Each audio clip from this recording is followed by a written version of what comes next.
Gracias, Rocío. Buenos días a todos. Gracias por estar aquí a las 9. Empezamos con María Antonia García Rodríguez. Ella es licenciada en Ciencias Químicas por la Universidad Complutense. Desde el 2001 trabaja en el área de investigación y formación del Instituto de Patrimonio Cultural de España. Ha centrado sus investigaciones en la caracterización de los materiales constituyentes de obras de arte y en el diagnóstico del estado de conservación. Ella está especializada en las técnicas microscópicas analíticas, microscopía óptica y electrónica de barrido, microanálisis por dispersión de energía de rayos X, las técnicas espectroscópicas moleculares, la de infrarrojos por transformada de Fourier, técnicas cromatográficas, cromatografía de gases, espectrometría de masas y cromatografía de líquidos, aplicadas siempre al estudio de pinturas, policromías y polímeros. Ha participado en diversos estudios químico-analíticos aplicados a los bienes culturales que han sido publicados y presentados en revistas y congresos especializados. Esto es un extracto de su supercurrículum. Entonces, espero que lo disfruten y sobre todo porque es muy interesante y es la aplicación a todo lo que hemos estado hablando ayer. Gracias. Bueno, buenos días y muchísimas gracias, Techa, por tu presentación y espero que a pesar de la hora que son muy madrugadores os resulte de interés. Y cualquier duda que tengáis o alguna pregunta lo podemos dejar o cuando yo finalice o cuando se considere oportuno. Bueno, voy a comenzar. El título de la conferencia es Estudios de caracterización de pintura mural desde el laboratorio. En primer lugar, como siempre, voy a comentar cuáles son los objetivos generales que se persiguen en el análisis del laboratorio. Y los podemos resumir en los siguientes puntos. En primer lugar, consiste en identificar los materiales analizados in situ, que han sido analizados mediante técnicas sin toma de muestra, caracterizar los materiales constituyentes, determinar la estructura y la técnica de ejecución de los bienes culturales, conocer y estudiar las alteraciones producidas y determinar su posible tratamiento, asesorar en las intervenciones de restauración y, por supuesto, preservar el patrimonio gracias al conocimiento de los materiales que lo componen, sus alteraciones y sus posibles tratamientos. Los resultados de los estudios van a contribuir tanto a la caracterización material de la obra como a ser un trabajo más dentro del proceso de restauración. Es importante destacar, solo quiero decirlo primero, que en obras de este tipo, de gran formato o de gran superficie, los resultados de las muestras en una determinada zona no tienen por qué ser representativos del conjunto de la obra. Por ello, a mí me parece fundamental el estudio que realizan los restauradores in situ y el estudio global que ellos realizan. Por último, tengo que decir que la aplicación de una técnica u otra, como ahora vamos a ver cada una de ellas, va a depender del tipo de muestra que dispongamos. Siguiendo una metodología de trabajo científica, las etapas que seguimos se resumen de la siguiente forma. En primer lugar, va a ser necesario un trabajo previo de consulta documental, histórica, gráfica, fotográfica y verbal de la obra.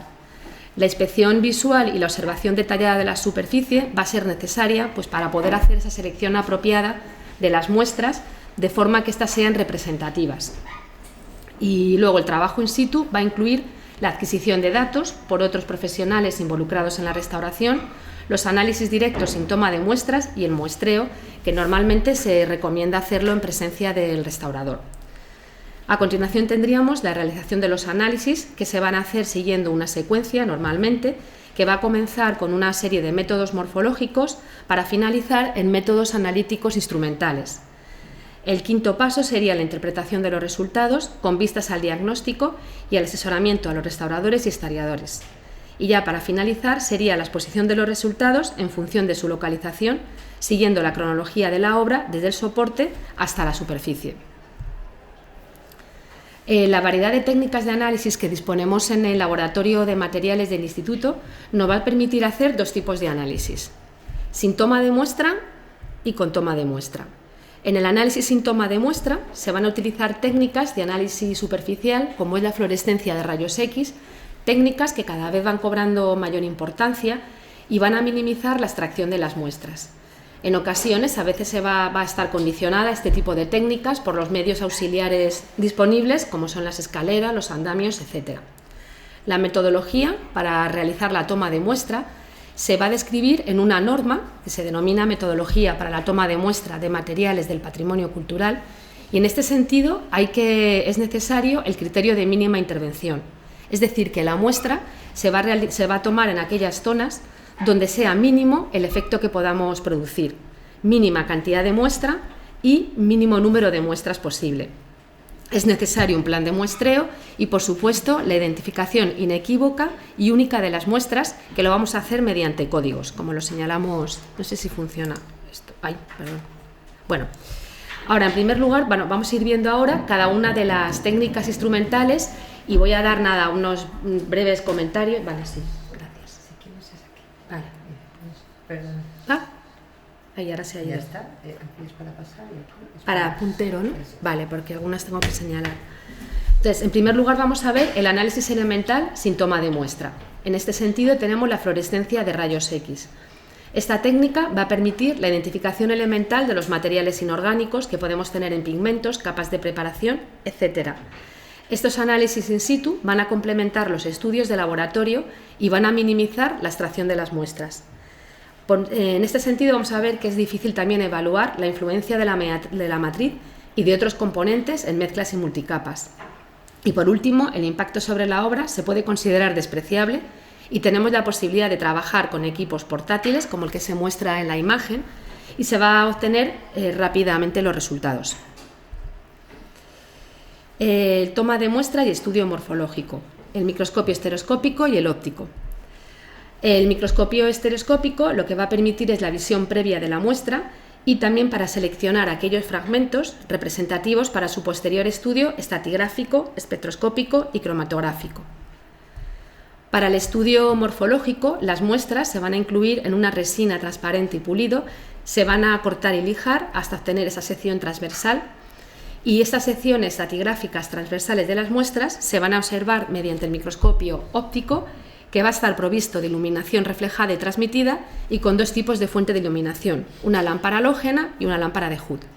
Mediante el microscopio óptico, se van a realizar análisis estratigráficos y en este sentido se obtiene el estudio de sucesión de las capas, la morfología de los pigmentos, el estado de conservación, las técnicas de ejecución y las diferentes intervenciones y una primera aproximación de los pigmentos empleados. También se pueden estudiar las láminas delgadas, que nos va a permitir la determinación de capas transparentes, como son las veladuras y los barnices, y también se pueden realizar análisis microquímicos que pueden a veces indicar de manera aproximada la técnica, el tipo de aglutinante y por tanto la técnica pictórica. Estudio morfológico y análisis elemental mediante microscopía electrónica de barrido, microanálisis por dispersión de energía de rayos X. Mediante esta técnica se realiza la visión en detalle de la sección estratigráfica o de muestras depositadas en un STUB, que es un portaobjetos de microscopía electrónica, y esta técnica va a permitir el análisis de los componentes inorgánicos. Y se obtienen tres tipos de información. Por un lado tendríamos la imagen de electrones retrodispersados o imágenes BSE, que van a ser imágenes de contraste composicional en tono de gris. Es decir, aquellas zonas más blancas o con más brillo van a corresponder a materiales que tienen elementos más pesados, siendo más grises la que tienen materiales más ligeros. También tenemos imagen de electrones secundarios, que nos va a aportar una información de la topografía superficial, y por último el microanálisis por dispersión de energía de rayos X, que nos va a permitir un análisis cualitativo y cuantitativo de los elementos presentes y también la obtención de mapas de distribución elemental. Ahora vamos a pasar a las técnicas que permiten el análisis composicional de la muestra. La primera es la espectroscopía de infrarrojos por transformada de Fourier, y vamos a ver que esta técnica lo que va a poner en evidencia son los enlaces que existen en las moléculas, permitiendo determinar los grupos funcionales por sus vibraciones características a determinadas longitudes de onda. Mediante esta técnica podemos caracterizar los materiales orgánicos y determinados materiales inorgánicos. Por otro lado, el espectro de infrarrojo representa las bandas de absorción características de cada uno de los compuestos. Actualmente en el instituto trabajamos con un dispositivo de reflectancia total atenuada de cristal de diamante acoplado a la bancada. Mediante esta técnica el análisis se va a producir directamente por contacto de la muestra con el cristal. Por tanto, no va a ser necesario la preparación de la muestra y en este sentido se va a poder volver a reutilizar. También es posible acoplar un microscopio de infrarrojo a la bancada y se puede trabajar por microtransmisión, microreflexión y micro-ATR. Y en algunas ocasiones, dependiendo del tipo de bien cultural, se puede realizar el estudio del mismo sin la necesidad de toma de muestra. La difracción de rayos X. Mediante esta técnica lo que va a requerir es la separación y la pulverización de la muestra, pero va a poder ser reutilizada en ocasiones una vez que ha sido analizada. Mediante la difracción de rayos X vamos a obtener información de las fases cristalinas presentes en las muestras, como es en los morteros, en los pigmentos. Se va a obtener un diagrama de difracción único y se trabaja con bases de datos de compuestos con patrones de fases cristalinas de referencia. Esta técnica no va a aportar información cuando el material sea amorfo o vítreo o cuando la cantidad de muestra sea muy pequeña. Vamos a pasar ahora a explicar un poco de manera muy breve las técnicas cromatográficas. En primer lugar, tendríamos la cromatografía de gases, espectrometría de masas. Estas técnicas vamos a ver que van a requerir la separación y la preparación de las muestras. Es decir, una vez que son analizadas, no van a poder ser reutilizadas para ser vistas por otras técnicas. En general, la cromatografía es un método físico de separación donde los componentes de una mezcla se van a ir distribuyendo entre dos fases. Una, que es lo que denominamos la fase estacionaria. Bueno, esto lo digo de manera muy esquematizada porque tampoco quiero profundizar en la técnica porque no es el objetivo, pero bueno, yo lo cuento porque si oís hablar para que sepáis en qué consiste. En la fase estacionaria es donde se van a producir la separación de los componentes y luego vamos a tener un fluido que va a circular a través de esa fase estacionaria arrastrando los componentes. En cromatografía de gases, esa fase móvil va a ser un gas inerte como el helio y en cromatografía líquida va a ser un líquido. Luego, por otro lado, la cromatografía de gases puede estar acoplada a un detector de espectrometría de masas y se denomina GC-MS. Mediante esta técnica, la de gases masas, se van a identificar los componentes orgánicos, tanto hidrófilos como lipófilos, que están presentes en los aceites, en las proteínas, en las gomas, polisacáridos, resinas y ceras. También podemos realizar el análisis de los bienes culturales mediante la técnica de pirólisis acoplada a un cromatógrafo de gases y a un espectrómetro de masas. Esta técnica se utiliza para la identificación de los polímeros y de los aditivos presentes en los polímeros. De manera muy breve, el fundamento consiste en lo siguiente. La muestra se va a calentar a temperatura muy elevada y suficiente para que se produzca la descomposición.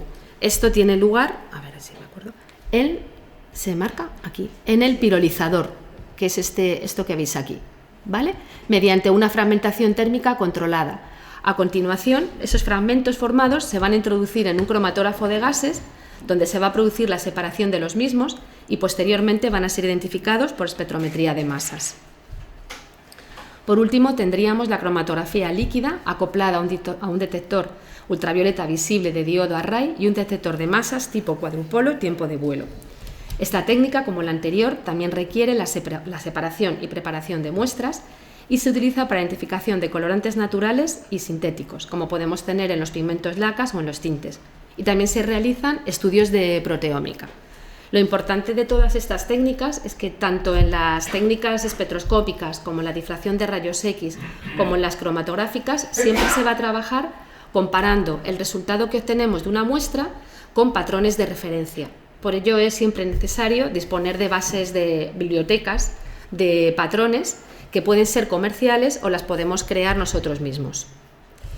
Bueno, a continuación voy a ir exponiendo una serie de estudios, concretamente 3, que se realizaron en el Instituto del Patrimonio Cultural de España, donde se va a mostrar la importancia que tiene la caracterización de los materiales y las dificultades que a veces nos encontramos, la mayoría de las veces, para dar respuesta a las cuestiones que a veces plantean los restauradores. Los ejemplos son la iglesia de San Julián de los Prados, la de San Miguel de Lillo y las pinturas murales del presbiterio de la iglesia del monasterio de San Vicente de Opino en Monforte de Lemos. En primer lugar tenemos la iglesia de San Julián de los Prados. En el año 1998 se realizó el proyecto de estudio para la diagnosis de la pintura mural prerrománica de San Julián de los Prados. Se centraron en los espacios de la capilla lateral norte en la capilla central y en la lateral sur, y en el muro, es que esto para señalar, y en el muro, ay Dios mío, en el muro oeste del transepto.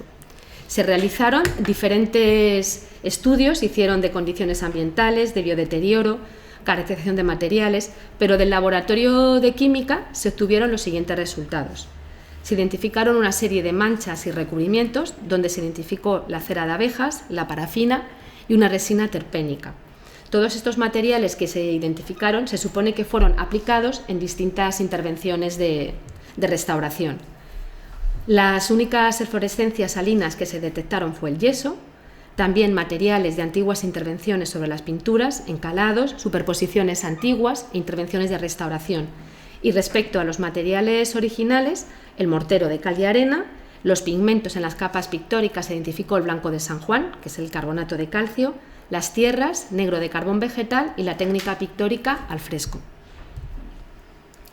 Posteriormente, en el año 2011, que esto me parece que fui contigo, ¿no, Margarita? Sí, fui contigo, se realizó la caracterización de los materiales pictóricos en el muro sur del transepto, lo que definimos como zona A, se ve aquí, el muro suroeste de la nave lateral sur, en la zona B, y la nave central a los pies del templo, zona B. Vamos a ver que la toma de muestras se realizó mientras estaban efectuando pruebas de intervención y limpieza en las pinturas en esas zonas que he indicado. En cuanto a los materiales que se identificaron, se van a mostrar a continuación, y en primer lugar podemos hablar que los materiales posiblemente originales, en este sentido se identificaron capas pictóricas amarillas, rojas, negras y pardas. En cuanto a la capa pictórica amarilla, localizada en la zona A, el estudio estratigráfico indicaba en primer lugar una capa blanca correspondiente al mortero o enlucido original de cal y arena, donde se identificaba magnesio en baja proporción, posiblemente porque se hubiese empleado una cal con impurezas magnésicas. A continuación tendríamos una capa amarillenta que como pigmentos contiene tierra amarilla u ocre, óxidos de hierro, hematites, y en este sentido podemos ver que el estudio estratigráfico, tal y como lo estamos viendo, esto es difícil, no se diferencia la capa pictórica del enlucido. Y además, en el estudio por cromatografía de gases no se detectaron materiales orgánicos relacionados con el aglutinante, por lo que se puede suponer que esa capa pictórica está aplicada al fresco y, por último, tenemos un recubrimiento orgánico por encima de esa capa pictórica. En el caso de la capa pictórica roja, la superposición estratigráfica nos indica en primer lugar el enlucido original de cal y arena, una capa pictórica roja que contiene hematites, tierra roja, y en este sentido los pigmentos van a aparecer suspendidos en una matriz de carbonato de calcio. La capa pictórica se ve ligeramente diferenciada del enlucido, tampoco se detectaron materiales orgánicos relacionados con el aglutinante, por lo que se puede suponer, pero no sé si es así, que los pigmentos pudiesen estar aglutinados con agua de cal, volviendo a ser una técnica al fresco. Todo esto lo dejo un poco al aire, porque estratigráficamente ya me hago lío, no lo sé. O sea, se lo podemos discutir porque, o sea, igual que en la anterior yo veía que era más como un fresco, propiamente dicho, en esta capa pictórica, pero no sé si será verdad, parece que por morfología podría indicar que están aglutinados con agua de cal, que no quita que no sea también un fresco, pero eso no lo sé. Y lo veo también en la siguiente capa, lo que llamo la capa pictórica parda, que la capa pictórica está sobre ese mortero o enlucido de cal y arena, tendríamos esa capa parda y en este sentido tenemos que se analiza sulfato de estroncio, tierras, negro de carbón vegetal y podemos ver, al igual que en la muestra anterior, que esos pigmentos van a estar suspendidos en esa matriz de carbonato de calcio y luego tenemos la capa de repinte que debe corresponder, porque es muy irregular y discontinua, a la pintura amarillenta que se aplicó en las reintegraciones de las lagunas de una forma generalizada. Y luego también podemos ver ese recubrimiento que va a estar por encima de la capa pictórica original.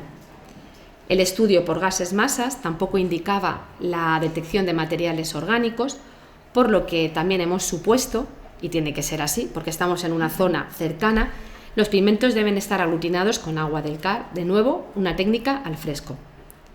Además, en el mapa de distribución podemos ver cómo el sulfato de estroncio que sería el que aparece en azul, el elemento que aparece en azul, se va a distribuir en toda la capa pictórica y que está inmerso o está aglutinado o suspendido en esa matriz de carbonato de calcio. La capa pictórica negra la localizamos en la zona que denominamos C, y aquí lo que vemos es que sobre la capa de enlucido o de mortero enlucido original de cal y arena, lo que observamos es también la presencia de ese sulfato de estroncio disperso en la matriz del mortero. A continuación vemos esa capa pictórica negra compuesta por un negro de carbón vegetal suspendido en una matriz, en este caso, de carbonato de calcio y magnésico. Es decir, aquí podríamos decir que el pigmento está aglutinado con un agua de cal dolomítica, siguiendo la técnica al fresco. Eso es lo que estoy suponiendo.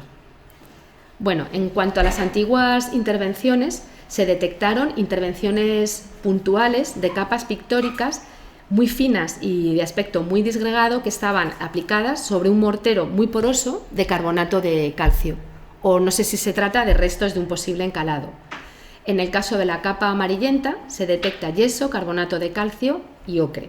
Y en el caso de la capa pictórica roja detectamos tierra roja, hematites, carbonato de calcio y yeso. En la muestra de la capa pictórica roja podemos ver cómo esta intervención se ven restos del mortero o enlucido original de cal y arena. En la zona B lo que se identifica es una capa pictórica roja, también de muy poco espesor y de aspecto disgregado, pero en este caso está aplicada sobre un mortero de yeso. Y aquí ya está. En cuanto a los recubrimientos, se analizaron en la zona A. Por un lado, mediante cromatografía de gases masas, se detectó parafina y en otra zona se detectó parafina y cera de abejas. En la zona B, lo que se identificó fue por cromatografía de gases una posible resina de tipo alquid, pero para confirmar este resultado se hizo espectrometría de infrarrojos y ahí sí que se confirmó este tipo de resina sintética. Y de hecho, cuando tomamos la muestra tenía ese aspecto, me parece que pusiste tú la imagen ayer, Techa, plastificada. Y además es que costaba mucho, resbalaba el bisturí, o sea que estaba todo ello como... Y además no solo era en el punto donde tomé, sino todo el motivo, todo ese paramento, parecía que estaba consolidado, protegido con este tipo de resina. Posteriormente, en el año 2018, se realizó la caracterización de los materiales de muestras procedentes de las pinturas de los ábsides de la iglesia, con el objetivo de identificar los materiales originales, los materiales aplicados en antiguas restauraciones y la identificación de productos vinculados a las patologías presentes en los paramentos. Este estudio estaba incluido en la intervención de los estudios previos de las pinturas murales. Entonces, en los resultados que se obtuvieron en las muestras tomadas en el muro norte del ábside sur son los siguientes. Para una muestra que presentaba un color negro en superficie, la estratigrafía indicaba, en primer lugar, el enlucido original de cal y arena. La capa que está por encima sería una capa pictórica rosada, correspondería a la capa pictórica original al fresco, donde se observaba que los pigmentos estaban inmersos en esa matriz de carbonato de calcio. Por encima de esa capa pictórica original se analizaba la capa negra de repinte, compuesta por negro carbón, y se analizaba sulfato de bario. Y en la superficie de la muestra se analizaba un recubrimiento orgánico de aspecto translúcido, y el análisis de las capas más externas, del recubrimiento y del negro, indicó la identificación de un aceite secante. En la siguiente muestra, de color amarillo en superficie, podemos ver una secuencia estratigráfica similar a la muestra anterior, sobre el mortero enlucido original de cal y arena, la capa pictórica amarilla original, y podemos ver cómo en el extremo derecho de la muestra se conservan restos del posible encalado de carbonato de calcio, como podemos ver en la imagen de microscopía electrónica de electrones retrodispersados. Por encima tendríamos una capa de recubrimiento de aceite secante y cera de abejas, y el estrato superior correspondería a una capa parda de un repinte que contiene sulfato de bario y litopón. La siguiente muestra sería de color rojo en superficie, donde aquí podemos ver de nuevo, aquí no vemos en el lucido, podía estar restos del lucido en el extremo derecho de la muestra. Posteriormente tendríamos la capa pictórica original roja al fresco también, y por encima la capa de repinte en la que se analizó hematites, tierra roja y sulfato de bario, y por encima el recubrimiento orgánico. Y podemos observar cómo este recubrimiento va a penetrar a través de esta fisura y se va a ir depositando por encima de la capa pictórica original. El espectro de infrarrojo y el cromatograma de gases de este recubrimiento pardo indicó la identificación de un aceite secante y cera de abejas. Además, se hizo una prueba de limpieza utilizando pulpa de arbochel y cargándola con bicarbonato de amonio en pH 9. Y se observaba que este resultado organolépticamente fue bueno, y por otro lado, el estudio por cromatografía de gases masas del sistema de limpieza indicó la detección de un aceite de lino y de una resina triterpénica, concretamente Damar, que estos materiales corresponden al recubrimiento y al aglutinante de la capa pictórica de repinte. En el paramento sur del ácido sur se cogió una muestra que presentaba color negro en superficie, y el estudio morfológico nos indicaba una capa de repinte negro compuesto por litopón y un negro orgánico sobre la secuencia original de capa pictórica negra y enlucido. Y se observa cómo existe un recubrimiento, a ver si lo podemos ver aquí, entre la capa pictórica original y la capa de repinte. Y el análisis de las capas superiores por cromatografía de gases indicó de nuevo aceite secante y un material de naturaleza cerosa. Por último, en el paramento testero del ábside norte se observaban abundantes depósitos blanquecinos de fluorescencias, y para analizar este tipo de depósitos lo que se tomó la muestra fue mediante un pincelado superficial de esa zona y se analizó por difracción de rayos X. El difractograma de rayos X de estos depósitos indicó la identificación de yeso como componente mayoritario y calcita posiblemente originado de las diferentes carbonataciones que se han ido produciendo. Bueno, ahora voy a pasar al siguiente ejemplo, que sería la iglesia de San Miguel de Lillo, en Oviedo, y en el 2019, creo concretamente que fue en el 2018, me parece a mí que fue cuando se hizo el estudio, creo que esto me he equivocado. Se realizó la caracterización de materiales de muestras procedentes de las pinturas de la bóveda de la nave central, de la nave sur y de un fragmento que se encontró en la nave norte, con el objetivo de identificar los materiales originales correspondientes a la pintura altomedieval. Vamos a ver que estas muestras se tomaron durante las labores de intervención y restauración que se estaban haciendo en la iglesia en ese momento, y las muestras se extrajeron después de hacer tratamientos de limpieza mediante microproyección, creo recordar, y con partículas de pumita y silicato de aluminio, creo que era así, eso por lo menos es lo que recuerdo. Entonces, en primer lugar vamos a ver las muestras tomadas de la nave sur. En primer lugar tendríamos la capa pictórica rosada, que está localizada en detalle donde muestro en la diapositiva, y aquí lo que vamos a ver en primer lugar es un estrato blanco que corresponde al mortero o enlucido de cal y arena. Sobre este estrato vemos una capa pictórica rosada que va a contener como pigmentos tierra roja, granos rojos de óxidos de hierro, hematites, y luego se ven granos de cuarzo amarillentos que van a tener inclusiones de óxidos de hierro. Por el tamaño de esos granos, que son menores de 60 micras, los denominamos limos de cuarzo ferruginoso. Entonces, en el estudio estratigráfico lo que observamos es que la película pictórica se diferencia y se define respecto al enlucido y que tiene un espesor considerable. Es decir, los pigmentos es cierto que están suspendidos en esa matriz de carbonato de calcio, y además, como en el estudio cromatográfico no detectábamos materiales orgánicos ni de naturaleza hidrófila ni lipófila relacionados con el aglutinante, pues se supuse que los pigmentos estaban aglutinados con agua de cal. Insisto que no descarto que sea una técnica al fresco. Lo que pasa es que aquí se ve ese límite entre la capa pictórica y el enlucido. Entonces, yo creo que no sé si realmente desde el estudio estratigráfico no se puede concretar si sea una técnica al fresco o si ya está prácticamente carbonatado en el momento de aplicar la capa pictórica. La verdad que no lo sé, pero sí que veo diferencia cuando hablo de un fresco propiamente dicho con este tipo de acabado. La siguiente muestra corresponde a la capa pictórica roja y es similar a la anterior. En este caso, igual que en la otra capa pictórica, vemos el enlucido de cal y arena, por encima esa capa pictórica roja, donde los pigmentos van a estar suspendidos en esa matriz de carbonato de calcio, dando lugar a esa capa pictórica definida y diferenciada del enlucido. De nuevo, no se analizan materiales orgánicos, por lo que podemos suponer que estos pigmentos van a estar aglutinados con agua de cal.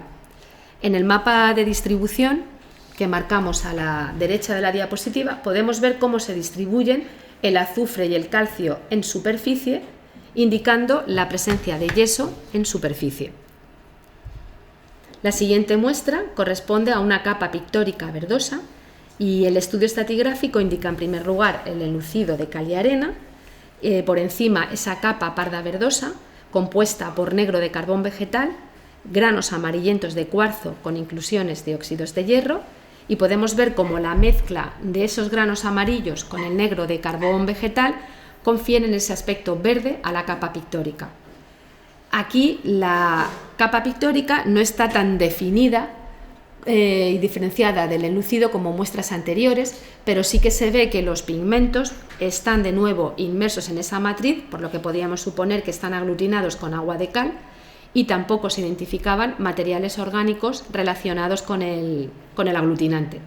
En el mapa de distribución que tenemos a la izquierda podemos ver de nuevo la identificación de yeso que tenemos en superficie de la muestra y cómo se aprecian esos granos de cuarzo donde identificamos silicio con esas inclusiones de hierro correspondiente a los óxidos de hierro. En una muestra con capa pictórica amarilla, también localizada en la nave sur, el estudio estratigráfico indica exactamente lo mismo como tiene que ser respecto a las muestras anteriores, es decir, seguiríamos hablando de los pigmentos aglutinados con agua de cal. Igual tenemos granos amarillos con inclusiones de hierro, serían lo que hemos denominado limos de cuarzo ferruginoso, y de nuevo no se detectan materiales orgánicos, y en el mapa de distribución podemos ver cómo se van distribuyendo los diferentes elementos en la capa pictórica, cómo los granos en donde analizamos silicio tienen esas pequeñas inclusiones de hierro, por eso hablamos de esos limos de cuarzo ferruginoso. En el microanálisis por dispersión de rayos X tendríamos el espectro EDX de esos granos amarillentos de silicio con las inclusiones de óxidos de hierro. Otra muestra tomada en la nave sur corresponde a la carnación tomada en el cuello de la figura humana, y aquí podemos ver en primer lugar tendríamos el mortero o enlucido de cal y arena, por encima tendríamos la capa pictórica anaranjada rosada donde analizamos hematites, sulfato de estroncio de nuevo y granos amarillentos de cuarzo con inclusiones de óxidos de hierro. Y lo que se aprecia es que todos estos pigmentos están suspendidos también en una matriz de carbonato de calcio. No se detectan materiales orgánicos, por lo que también volvemos a suponer que están aglutinados con agua de cal, dando lugar a una capa pictórica ligeramente diferenciada del enlucido. Por encima de la capa pictórica lo que se observa es un recubrimiento, lo veis aquí, bueno, se ve más o menos por aquí, que se corresponde a algún material que se debió dar, algún consolidante que se quedó ahí en alguna intervención que se debió realizar. Bueno, nos había puesto la imagen de detalle donde se ve ese recubrimiento de naturaleza orgánica por encima de la capa pictórica. En cuanto a la muestra que se tomó de la nave central, la superposición estratigráfica es exactamente la misma que en las muestras anteriores, es decir, por encima del enlucido, una capa amarillenta donde los pigmentos están suspendidos en esa matriz. No se analizan materiales orgánicos, por lo que podemos suponer que están aglutinados con agua de cal, y suponemos que la técnica pictórica podría ser al fresco. Respecto al fragmento hallado en la nave norte, podemos ver en primer lugar en la muestra que presenta una capa pictórica negra. En este caso, por eso quería poner esta muestra, porque si lo veis, tenemos el enlucido de cal y arena, pero por encima la capa pictórica que contiene negro de carbón vegetal, carbonato de calcio, y también tenemos aquí carbonato de calcio magnesio que se analiza perfectamente. Aquí ya la capa pictórica no está tan diferenciada del enlucido, sino que se ve como englobada toda ella, es decir, no hay una diferencia neta entre los dos estratos. Además, por cromatografía de gases tampoco se identificó materiales originales, materiales orgánicos. Por tanto, aquí sí que veo la superposición estratigráfica como un fresco propiamente dicho. Es donde veo la diferencia en muestras de este fragmento respecto a todas las anteriores. Y lo mismo pasa en la muestra de color rojo. Lo que estoy viendo es que por encima del estrato de lucido de cal y arena vemos esa capa pictórica que contiene hematites y tierra roja, y vemos que los pigmentos van a estar suspendidos en una matriz de composición similar a la composición del enlucido. Entonces aquí sí que podría, en las otras supongo que también será el fresco, pero aquí es donde más claro, a través del estudio estratigráfico, podríamos verlo, pero yo creo que lo que necesitamos hacer es pruebas in situ, que nos valga para poder tener una referencia de lo que se hace respecto a lo que se analiza, lo que deberíamos. La visión general de toda, claro, pinceladas, exactamente. Pinceladas finales. Lo que pasa que aquí sí que se observaba que en la nave sur y nave central la superposición estaba como muy definida, y justo en este fragmento, que lo teníamos, estaba suelto, y de ahí cogí las muestras, veo que la superposición es diferente. Yo no sé si es porque eso estaba más alterado, no lo sé, no tengo ni idea. Y ya hasta aquí, ya acabaría con los ejemplos de pintura mural prerrománica. A continuación, y como último ejemplo, voy a ver las pinturas murales del presbiterio de la iglesia del monasterio de San Vicente de Opino, en Monforte de Lemos. Aquí la problemática es totalmente diferente. Esto está más relacionado con la técnica, en este caso pictórico, de las pinturas. Estas pinturas fueron realizadas en 1922 y aplicadas al óleo. Y en cuanto al estado de conservación, podemos ver que la falta de estanquidad de la iglesia, originada por filtraciones desde la cubierta y de otras zonas, provocaron un mal estado de conservación de la pintura, tal y como podemos ver en la imagen, destacando la aparición de una serie de churretes, o churretones como se quiera, manchas pardas verticales, de color negruzco sobre la superficie pictórica. Para el estudio de estas muestras que se tomaron, las muestras se tomaron del muro sur con el objetivo de caracterizar el recubrimiento de las pinturas, la naturaleza de esas manchas verticales negruzcas y la naturaleza de unas gotas o salpicaduras que aparecían de aspecto resinoso, que aparecían dispersas en la superficie pictórica. La primera muestra sería para determinar el recubrimiento que había sobre los elementos decorativos dorados. El objetivo era caracterizar este recubrimiento. Como vemos en la estratigrafía, la muestra va a presentar un recubrimiento, que sería el estrato 5, y el análisis por cromatografía de gases nos dio que era una resina de colofonia que presentaba un aspecto verdoso.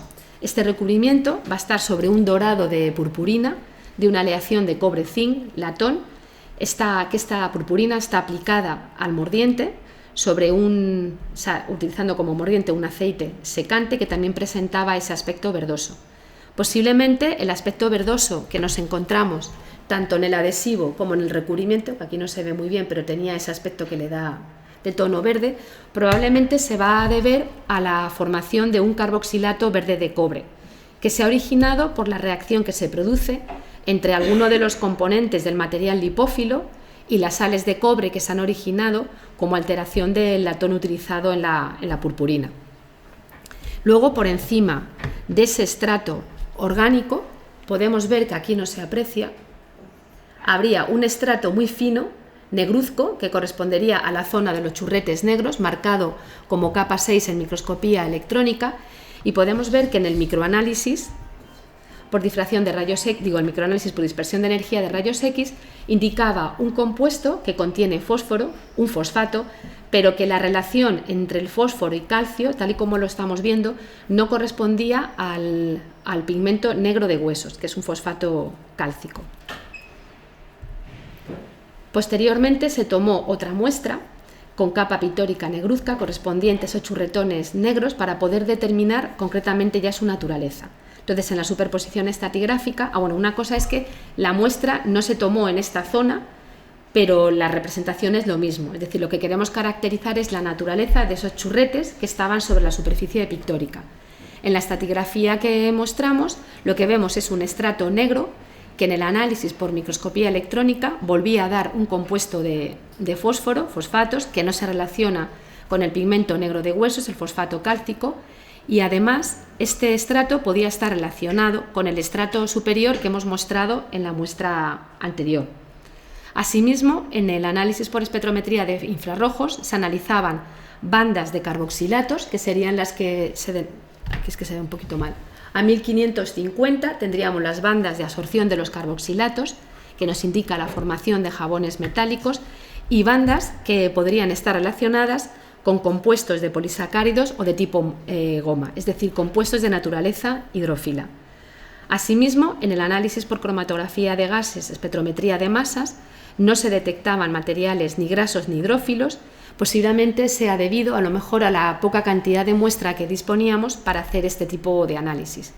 Por tanto, de acuerdo con estos resultados, no se descarta que los churretes negruzcos pudiesen estar relacionados con la aplicación de alguna tinta y pues que se diese para los remarcados o perfilados de determinados elementos decorativos. La siguiente muestra es esa serie de especie de gotas o salpicaduras resinosas que tienen un aspecto muy gomoso y que se encontraban sobre la superficie pictórica. El análisis de estas gotas mediante espectrometría de infrarrojo nos indicaba bandas de absorción de carboxilatos a 1551 centímetros a la -1 que indicaban la detección de un posible jabón. Como vamos a ver a continuación, este resultado puede estar relacionado con la siguiente muestra. Asimismo, el estudio por cromatografía de gases de estas gotas indicaba un material de naturaleza lipófila relacionado con un jabón. En la siguiente muestra, que corresponde a la imagen anterior, tendríamos un goterón pardo, también de aspecto resinoso, adherido a la superficie pictórica. Y de nuevo, por espectrometría de infrarrojos, detectábamos un posible jabón, por gases masas, un material lipófilo relacionado con un jabón, y además hicimos el estudio de esas gotas por microscopía electrónica y microanálisis, y lo que se obtuvo es que se detectaba plomo, zinc y otros elementos que podían indicar la detección de un jabón metálico, y podríamos pensar que se tratase de un jabón que se hubiese utilizado en una intervención de limpieza. Pero yo pienso, no descarto que lo que ha pasado es que estas gotas están relacionadas con la formación de un jabón metálico que se ha originado por la reacción que ha habido entre los ácidos grasos libres del aceite que se haya empleado como aglutinante o que se haya aplicado en superficie y la reacción que se produce de estos compuestos con determinados pigmentos de las capas pictóricas, dando lugar a la formación de este tipo de carboxilatos. Y que las condiciones ambientales que hemos visto que son muy extremas debidas a las condiciones altas de humedad hayan producido que estas jabones hayan fluido de la superficie pictórica. Además, lo que se hizo fue comparar estos resultados con una muestra de capa pictórica que presentaba una serie de manchas pardas en superficie. Y como podemos ver, en el estudio de infrarrojos comparando la zona con manchas pardas, que denominamos área A, con la zona donde ya no se presentan estas manchas, área B, podemos ver cómo se intensifica la banda de absorción de los carboxilatos. Asimismo, en el estudio por microscopía electrónica del área A, podemos ver cómo también se identifica un posible jabón metálico. Para acabar y resumiendo, podemos ir diciendo una serie de puntos. El primero de ellos es que el estudio científico va a completar los datos históricos de un bien cultural, investigando sobre la naturaleza de los materiales utilizados, la técnica de ejecución y el comportamiento de la obra a través del tiempo. Asimismo, va a asesorar al restaurador sobre las técnicas y productos a utilizar en cada caso. La puesta en común de los resultados obtenidos por los profesionales de las distintas disciplinas va a ser necesaria para realizar el diagnóstico y el correcto seguimiento de la restauración. Los procedimientos de intervención realizados se deben adaptar, en ocasiones, a los resultados obtenidos. Y por último, decir las limitaciones que nos encontramos en el análisis de los materiales orgánicos. A veces puede ser debido a que tengamos poca cantidad de muestra para realizar los análisis o cómo es la proporción de ese material en la muestra. Y además la detección, lo que tengo que hacer mucho hincapié es que la detección o no de determinados materiales muchas veces se va a deber a la sensibilidad, va a depender de la sensibilidad de los equipos instrumentales que estamos utilizando. Hombre, son equipos, sobre todo los de análisis composicional, muy sensibles, pero a veces no llegamos a detectar o es que realmente no está ese material orgánico. También podemos pensar que a veces están como productos de degradación, están alterados, por lo que va a ser complicado determinar con exactitud la composición de los mismos. Y nada más, y muchas gracias por vuestra atención y espero ya está.